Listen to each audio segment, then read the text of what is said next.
CM Jagan రాష్ట్రానికి మరోసారి సీఎంగా ఎందుకు అవసరమో వివరించారు ఆదోని వైసీపీ పట్టణ అధ్యక్షుడు దేవా. ఆదోని పట్టణంలోని 39వ వార్డులో ఏపీ వైనిట్స్ జగన్ కార్యక్రమంలో ప్రసంగించిన ఆయన ఆదోని పట్టణంలోని 42 వార్డుల్లో మౌలిక వసతులు కల్పించడంలో ఎమ్మెల్యే సాయిప్రసాద్ రెడ్డికి ఉన్న చిత్తశుద్ధి గతంలో ఏ నాయకుడికి లేదని వ్యాఖ్యానించారు. ఆదోని ఎమ్మెల్యే సాయిప్రసాద్ రెడ్డిని పట్టువదలని విక్రమార్కుడితో పోల్చిన దేవా అనుకున్న పని చేసేంత వరకు ఆయన నిద్రపోడని, ప్రజల కష్టాలపై పోరాడే వ్యక్తిత్వం కలవారని తెలిపారు. ఈ కార్యక్రమంలో వార్డు కౌన్సిలర్లు, మున్సిపల్ చైర్పర్సన్ బోయశాంత, అసిస్టెంట్ కమిషనర్, పలు అధికారులు పాల్గొన్నారు. మా ప్రాంతం అంతా చివరిలో ఉంది. ఈ ప్రాంతం అభివృద్ధి చెందాలంటే ఇక్కడ కాలేజీలో చదువుకునే విద్యార్థులు కాలేజీలు కావాలి. ఆరోగ్యాలు కూడా ఏమైనా ప్రమాదాలు జరిగితే 100 కిలోమీటర్లు పోవాలి. మాకు ఇక్కడ ఒక మెడికల్ కాలేజ్ కావాలంటే ఇమ్మీడియట్ గా ముఖ్యమంత్రి జగన్మోహన్ రెడ్డి గారు శాంక్షన్ చేసి 475 కోట్ల రూపాయలతో ఈ రోజు మనకు మెడికల్ కాలేజ్ నిర్మాణం జరుగుతా ఉంది. అది కూడా 2024లో ఓపెన్ అవుతుంది.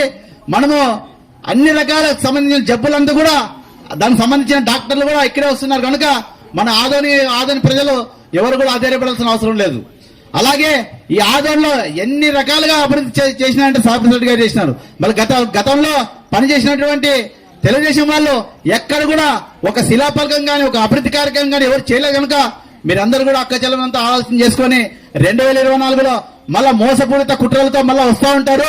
తెలుగుదేశం వాళ్ళు అయితేనేమి ఇతర పార్టీలు అయితేనేమి అందరు కూడా ఓటు అనే ఆయుధంతో తరిమి కొట్టి ప్రజా పార్టీ అయినటువంటి మన వైఎస్ఆర్సీపీ పార్టీని గెలిపించుకొని ప్రజాప్రభుత్వాన్ని మనం తెచ్చుకోవాలి.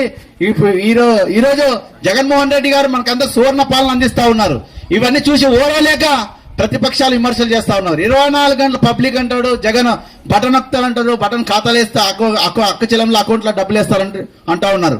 ఇవన్నీ కూడా ఈర్ష్యతో మాట్లాడుతున్నారు. కాబట్టి పేదలు ఎవరు కూడా బాగుపడకూడదనే ఒక ఉద్దేశంతోన ప్రతిపక్ష పార్టీలు తెలుగుదేశం అయితేనేమి ఇతర పార్టీలు అయితేనేమి ఇవన్నీ కూడా విషయం కక్కుతున్నాయి కనుక మీరందరూ ఒకసారి అవన్నీ గుర్తు చేసుకొని 2024లో ఎమ్మెల్యే సాయిప్రసాద్ రెడ్డి గారిని ముఖ్యమంత్రిగా జగన్మోహన్ రెడ్డి గారిని మీరందరూ ఆశ్రయించాలని అక్క జిల్లాలంతా కోరుకుంటూ ముందుగా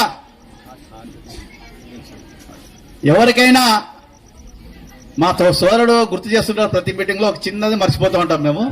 హార్ట్ అటాక్ వచ్చిన వాళ్ళకి 40,000 రూపాయలు ఇంజెక్షన్ ఏదైనా ఇమ్మీడియట్ గా ఇవన్నీ చాలా ముఖ్యమైనవమ్మా. అంతా ఒకసారి 40,000 రూపాయలు ఇంజెక్షన్ అది గవర్నమెంట్ ఈరోజు ఫ్రీ ఇస్తుందమ్మా.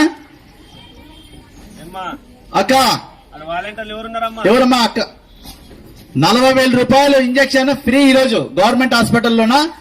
జగన్మోహన్ రెడ్డి గారు ఎవరైనా అక్క చెల్లెములకు తావతాతలకు ఎవరైనా సరే హార్ట్ అటాక్ వచ్చిన వెంటనే అక్కడ తీసుకెళ్తే గతంలో 50,000 నుండి 40,000 నుండి ఇట్లా రకరకాలుగా ప్రైవేట్ హాస్పిటల్ వసూలు చేసేవాళ్ళు.